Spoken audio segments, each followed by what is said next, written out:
چند دنوں بعد آپ کے سامنے ایک برکتوں والا مہینہ، خوشیوں والا مہینہ رمضان مبارک قریب آ رہا ہے۔ حضرت ابو ہریرہ رضی اللہ تعالیٰ عنہ سے مروی ہے، انہوں نے فرمایا کہ آپ علیہ السلام نے ارشاد فرمایا، من صام رمضان ایمانا و احتسابا غفر له ما تقدم من ذنبہ، جس نے رمضان المبارک کا روزہ ایمانا اور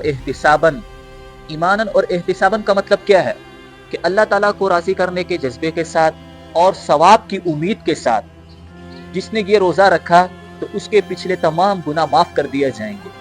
اور ایک روایت میں ہے کہ آپ علیہ السلام سے پوچھا گیا کہ اللہ کے نبی کون سا عمل افضل ہے، تو آپ علیہ السلام نے فرمایا کہ روزے کو لازم پکڑو کہ اس کے برابر کوئی عمل نہیں ہے۔ ایک دوسری روایت میں ہے